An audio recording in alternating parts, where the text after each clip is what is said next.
জনগণনা শুরু হয়ে গেছে। আর এই জনগণনাতে যদি আপনারা 5টি ভুল করেন তাহলে আপনারা আগামী 10 বছরেও এটা সংশোধন করতে পারবেন না। কি সেই 5টি ভুল, এটাই আজকে আপনাদেরকে ভিডিওতে জানাবো। আপনারা ভালোভাবে শুনুন।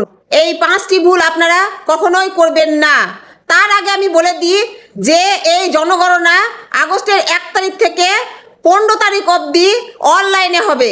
আগস্টের 16 তারিখ থেকে আপনাদের বাড়িতে বাড়িতে এই জনগণনা হবে।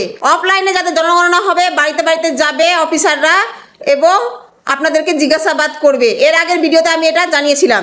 কিন্তু কি ভুল করলে আপনারা আগামী 10 বছরেও সংশোধন করতে পারবেন না, সেই ভুলটা আপনারা করবেন না।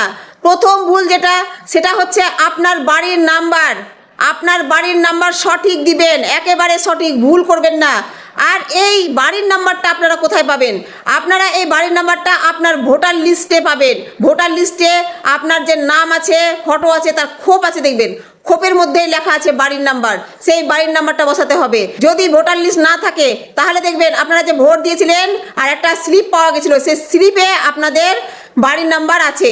ভোটার স্লিপও যদি না থাকে তাহলে আপনারা আপনাদের পাড়াতে আপনাদের যে পঞ্চায়েত আছে অথবা কাউন্সিলর আছে তাদের কাছে যান, তাদের কাছে ভোটার লিস্ট পাবেন।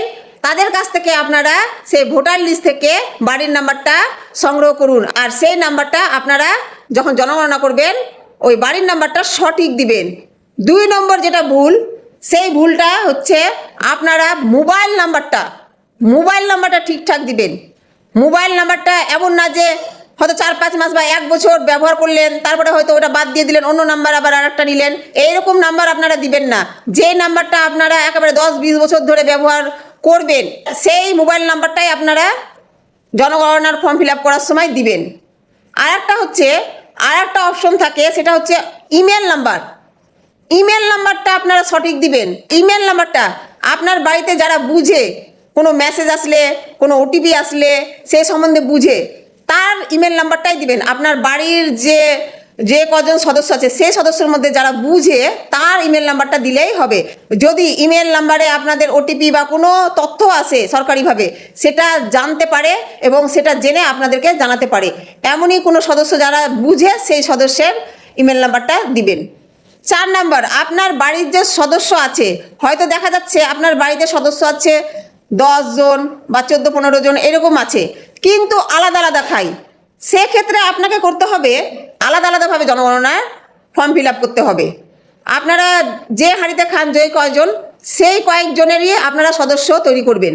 যদি আপনারা যে হাঁড়িতে খান 4 জন মিলে খান এক হাঁড়িতে, বা 5 জন মিলে খান, তাহলে 5 জন সদস্য। ধরেন আপনার কাকাদের সদস্য আছে 4-5 জন, সে 4-5 জন ওদের আলাদা হবে। আপনাদের আছে হয়তো 5-6 জন, আপনাদের আলাদা হবে। আপনার জেঠুর আছে হয়তো 5-6 জন, ওদের আলাদা হবে। এইভাবে আলাদা আলাদা হবে। এক বাড়িতে থাকেন ঠিক, কিন্তু আলাদা আলাদাভাবে জনগণনা তৈরি করতে হবে। আর 5 নম্বর যেটা, আপনাদের অনলাইনে ফর্ম ফিল আপ করার পরে একটা নাম্বার দিবে, আইডি নাম্বার। সেই আইডি নাম্বারটা আপনারা ভালোভাবে রাখবেন, দরকার পড়লে লিমিনেশন করে রাখবেন। কারণ এই আইডি নাম্বারটা খুবই দরকার। আপনি জনগণনা করেছেন তার যে একটা প্রমাণ, সেই প্রমাণ হিসাবে এই আইডি নাম্বারটা। আর 16 তারিখের পরে যখন অফিসাররা বাড়িতে বাড়িতে অফলাইনে জনগণনা করবে, তখন আপনাদেরকে এই আইডি নাম্বারটা চাইবে। সেই আইডি নাম্বারটা আপনাদেরকে দেখাতে হবে। যিনারা আসবেন, যে অফিসাররা আসবেন, তাদেরকে দেখাতে হবে। তো আইডি নাম্বারটা আপনারা ভালো করে রাখবেন। আপনারা কখনোই এই 5টি ভুল করবেন না, নাহলে আপনারা সংশোধন তো করতেই পারবেন না, আরও বিভিন্ন রকমের সমস্যায় পড়ে যাবেন। এই জন্য আপনাদেরকে আমি এই সতর্কটা দিয়ে দিলাম, যেন আপনারা ঠিকঠাকভাবে যারা অনলাইনে ফর্ম ফিল আপ করছেন যেন ভুল না করেন। এই জন্য আমি এই বার্তাটা জানালাম। যারা যারা এইরকমই ইনফরমেশন ভিডিও চান তারা অবশ্যই আমাকে ফলো করে দিয়ে রাখবেন।